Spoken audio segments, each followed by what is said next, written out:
Dear students, आज की video में हम गामा फंक्शन पे डिस्कशन करते हैं। Gamma function that is also known as Eulerian integral of second kind. Gamma function is known as Eulerian integral of second kind. We define the gamma function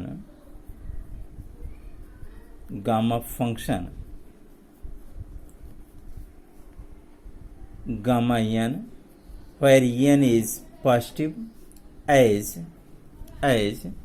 gamma n equals integral 0 to infinity e to the power minus t into t to the power n minus 1 dt।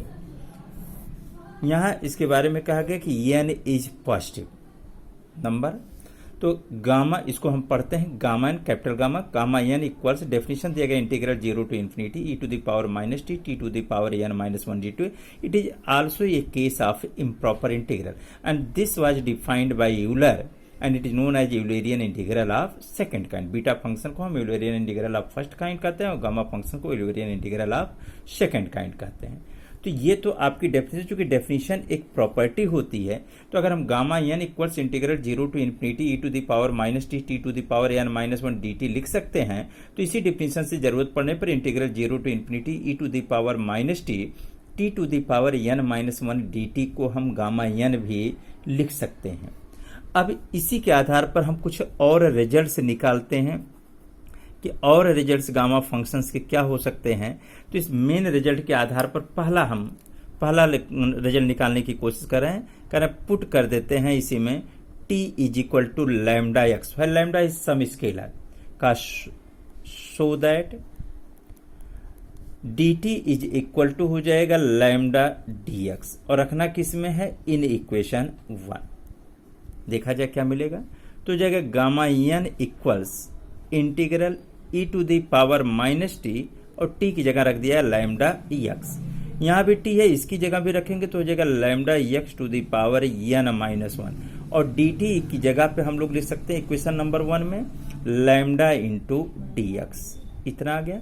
Limit देखेंगे T के respect में, lower limit 0, तो T equal 0 रखेंगे तो x equals भी 0 मिलेगा। T के respect में अपर लिमिट इनफाइनाइट, तो टी इक्वल्स यहाँ इनफाइनाइट रखेंगे तो एक्स इक्वल्स हो जाएगा infinite upon lambda that is also infinite, means no change in limits. अब आपने ये चेक कर लिया, सिंप्लीफाई करके जिसे आप बाहर कर सकते हैं उसे बाहर कर सकते, क्योंकि लैम्डा एक्स के रिस्पेक्ट में स्केलर है। यहाँ लैम्डा का पावर एन माइनस 1 है, यहाँ लैम्डा का पावर 1 है, तो बेस समान होने पर पावर एक साथ आएंगे तो लैम्डा का पावर एन हो जाएगा और ये हो गया integral 0 to infinity E to the power minus lambda x into x to the power N minus 1 into d x. अब इसको थोड़ा सा मॉडिफाई करके हम ऐसे भी लिख सकते हैं इंटीग्रल 0 टू इन्फिनिटी, देखिएगा यही लिख रहे हैं E to the power minus lambda x into x to the power N minus 1 D x equals, left hand side में ऑलरेडी गामा एन पहले से ही था, लैम्डा एन को हटा रहे हैं lambda to the power n को, तो gamma n upon lambda to the power n, या इसको हम लिख सकते हैं gamma n into lambda to the power minus N.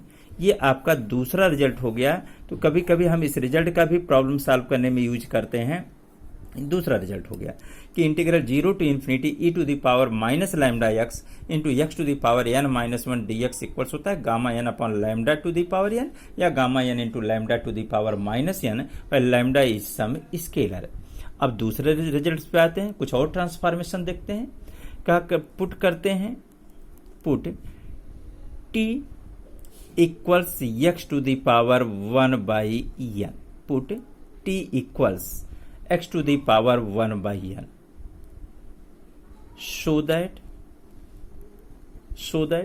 t equals अगर x to the power 1 by n लेंगे तो dt इज इक्वल टू क्या हो जाएगा 1 by n into x to the power 1 by n into x to the power 1 by n minus 1 into d x और रखना किस में है, in equation 1, in equation 1। Then we get क्या मिलेगा ये देखा जाए। ये हो जाएगा गामा एन इक्वेशन नंबर 1 में पहले से ही है लेफ्ट हैंड साइड में integral e to the power minus t, और t इक्वल्स आपने कहा x to the power 1/n, ये रख दिया। फिर यहां पे तो t लिखा हुआ, तो t इक्वल्स जब x to the power 1/n रखेंगे तो ये हो गया x to the power 1/n, और चूंकि t का पावर n-1 तो यहां लिख दिया n-1, और dt इज इक्वल टू आपको मिल रहा है 1/n into x to the power 1/n minus 1 into dx। Limit check करेंगे x के रिस्पेक्ट में, तो t के रिस्पेक्ट में लोअर लिमिट 0, तो x के रिस्पेक्ट में भी लोअर लिमिट 0 होगा। t के रिस्पेक्ट में अपर लिमिट इनफाइनाइट, तो t इक्वल्स इनफाइनाइट तो x इक्वल्स भी इनफाइनाइट आएगा, no change in limits. Simplify थोड़ा सा करेंगे तो gamma n is equal to आपको मिलेगा 1/n, इंटीग्रल 0 टू इन्फिनिटी। यहाँ देखिएगा ये हो गया e to the power minus x to the power 1/n, और यहाँ 1/n से n-1 में मल्टीप्लाई करेंगे तो यहाँ जाएगा 1-1/n, तो यहाँ x का पावर 1-1, यहाँ x का पावर 1/n-1 है, बेस समान है तो पावर जुड़ेंगे तो x to the power 0, x to the power 0 is equal to क्या हो जाएगा 1। तो ये एक रिजल्ट आपको और मिल गया कि integral 0 to infinity e to the power minus x to the power 1/n dx equals हम लिख सकते हैं n गामा n।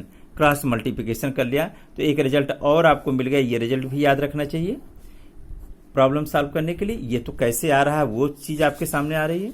अब आते हैं नेक्स्ट रिजल्ट पर, एक और कोशिश करते हैं, फिर तीसरा पार्ट लेते हैं। अब कह रहे हैं एक और सब्स्टिट्यूशन का, put e to the power minus t is equal to e to the power minus t is equal to x, ये कह सकते हैं आप। शो दैट डिफ्रेंशिएट करेंगे तो minus e to the power minus t d t is equal to क्या हो जाएगा dx, या आप ऐसे भी कह सकते हैं अगर इसका log ले लें तो minus t into log e is equal to log of x, या आप यह कह सकते हैं log e बेस e 1 होता है तो minus t is equal to log x कह सकते हैं, या आप t is equal to minus log x कह सकते हैं, या log ऑफ 1/x कह सकते हैं। रखना किस में है, इन इक्वेशन 1। इक्वेशन 1 में रखा जाए, देखा जाए क्या मिलता है। तो इक्वेशन 1 का लेफ्ट हैंड साइड तो है gamma n is equal to e to the power minus t, तो e to the power minus t into t to the power n-1, और t इज इक्वल टू है log 1/x, तो इसका मतलब हो गया log of 1/x whole to the power n-1, और e to the power minus t d t is equal to हो जाएगा आपका माइनस dx। लिमिट चेक करेंगे, पहले तो x के रिस्पेक्ट में लोअर लिमिट 0 है, तो जब x इक्वल्स 0 लेंगे तो आप जानते हैं कि log 0 क्या हो गया, x इक्वल 0 लेंगे तो log 0 क्या हो जाएगा इनफिनिटी, तो उस कंडीशन log 0 ये देख लीजिए, तो सिंप्लीफाई व्हेन t इक्वल्स 0 तो x इक्वल्स 1 हो जाएगा, और व्हेन t इक्वल्स इन्फिनिटी लेंगे तो उस कंडीशन में आपको क्या मिल जाएगा x इक्वल्स 0। तो कुल मिला के लिमिट यहाँ चेंज हो गई, यह हो गया 1 to 0 हो गया, करके देख सकते हैं आप। अब इसको सिंप्लीफाई करेंगे तो यहाँ देखेंगे लोअर लिमिट अपर लिमिट से बड़ी है तो इंडेफिनिट इंटीग्रल की प्रॉपर्टी लगाएंगे और लिमिट को इंटरचेंज करेंगे, तो जाएगा integral 0 to 1 log of 1/x whole to the power n-1 dx is equal to gamma n, और यहाँ हमने लिख दिया क्या किया है बाय प्रॉपर्टी, ये हो गया। इसका तो एक रिजल्ट और आपके सामने आ गया कि integral 0 to 1 log of 1/x whole to the power n-1 dx is equal to क्या लिखा जा सकता है, गामा n लिखा जा सकता है। तो ये तो transformation of beta and gamma functions हम लोग बात कर रहे थे। अब एक दो रिजल्ट और करते हैं, fundamental property of gamma function पर आते हैं कि गामा फंक्शन की फंडामेंटल प्रॉपर्टीज क्या है उस पर बात करते हैं हम लोग। तो fundamental properties of gamma function पे आते हैं का fundamental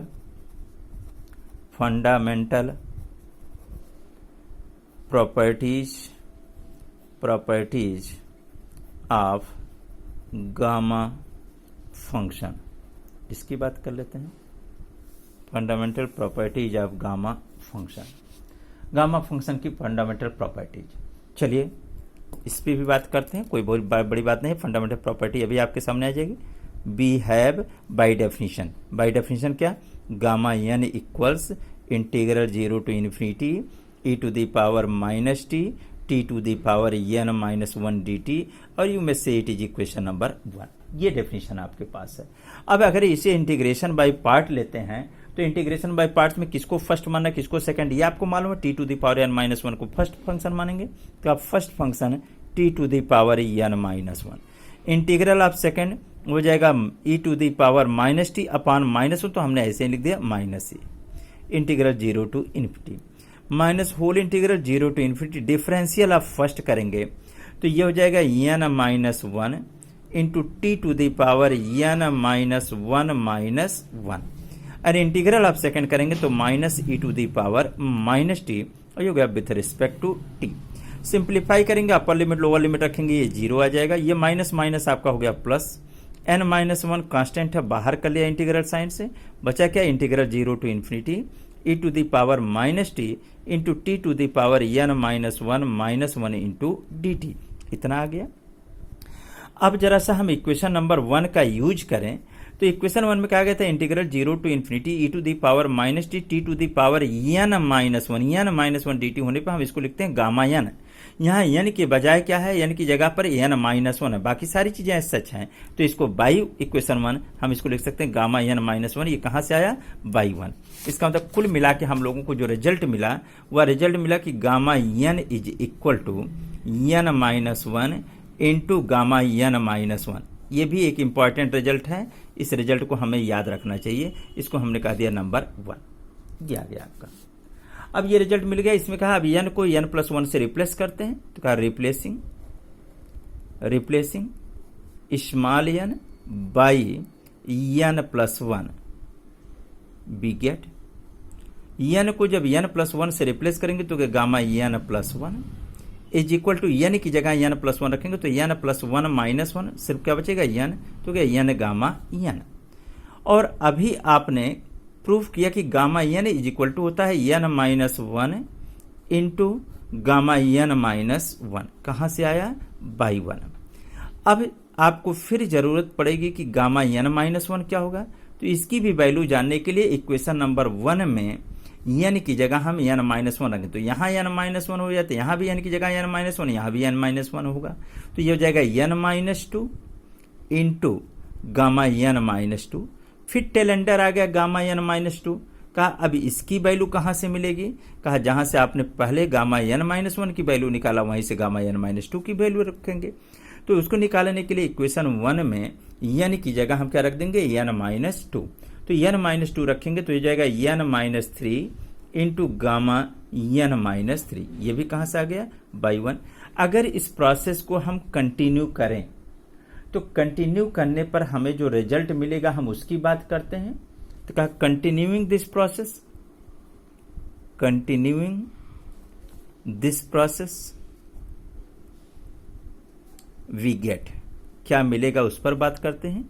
gamma n plus 1 is equal to n minus 1 n minus 2 n minus 3 up to dot ऐसे आएगा 3 2 1 और फिर लास्ट में आ जाएगा गामा 1। इसको कह दिया हम लोगों ने इक्वेशन नंबर 2। अब सवाल ये होगा कि गामा 1 की वैल्यू क्या होगी। एक रिजल्ट तो आपको यही मिल गया, gamma n plus 1 is equal to n gamma n, और ये हो गया गामा n प्लस 1। अब सवाल है कि गामा 1 की वैल्यू क्या होगी, तो फिर कहा by definition of gamma function, by definition gamma n equals होता है आपका integral 0 to infinity e to the power minus t into t to the power n minus 1 dt, और हमें चाहिए गामा 1 की वैल्यू, तो कहा n की जगह क्या रख देते हैं, 1 रख देते हैं, तो n की जगह 1 रखेंगे तो हो जाएगा integral 0 to infinity e to the power minus t, और n की जगह 1 रखेंगे t to the power 1 minus 1 t to the power 0, t to the power 0 1 हो जाएगा, बचा क्या integral 0 to infinity e to the power minus t into d T.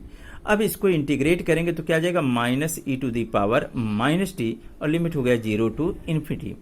Upper limit रखेंगे तो e to the power minus infinite 0 हो जाएगा, lower limit रखेंगे negative sign आएगा, एक नेगेटिव साइन यहाँ पहले से ही, तो क्या हो जाएगा प्लस हो जाएगा, और ई टू दी पावर 0 क्या हो जाएगा 1, तो ये हो गया गामा 1 इज इक्वल टू 1। एक और रिजल्ट आपको मिल गया। तो ये इस रिजल्ट को हमने कहा दिया 2 और इस रिजल्ट को कहा दिया 3। अब इक्वेशन 3 का यूज, इक्वेशन ये 3 कहा दिया, इसको कहा दिया 3 और ये आपका हो गया 4, रिजल्ट 4 हो गया। ठीक है, तो अब इन रिजल्ट्स को हम क्लियर कर देते हैं। इस इक्वेशन नंबर 4 को इक्वेशन नंबर 3 में यूज करते हैं। तो कहा यूजिंग 4 इन 3 वी गेट, देखा जाए क्या मिलेगा, हो जाएगा gamma n plus 1 is equal to n into n minus 1 into n minus 2 into n minus 3 up to dot dot 3 2 1 और गामा 1 इज इक्वल टू आपको मिल गया है 1। अब अगर n पॉजिटिव तो इसको अगर डेफिनेशन आपको याद आ रहा है तो इसको लिख सकते हैं gamma n plus 1 is equal to factorial n। ये आपका एक और इंपॉर्टेंट रिजल्ट हो गया, लेकिन यह रिजल्ट तभी यूज होगा when n is positive integer. तो हम गामा फंक्शन को फैक्टोरियल में कैसे चेंज कर सकते हैं ये भी आपके सामने आ गया। क्लियर? तो ये सारे रिजल्ट आपके सामने होंगे। Gamma 1 is equal to 1, gamma n plus 1 is equal to factorial n, gamma n plus 1 is equal to n gamma n, gamma n is equal to n minus 1 into gamma n minus 1। ये सारे result आपके सामने आ चुके हैं। अब अगले turn पे हम लोग बात करेंगे बीटा फंक्शन पे नेक्स्ट वीडियो में।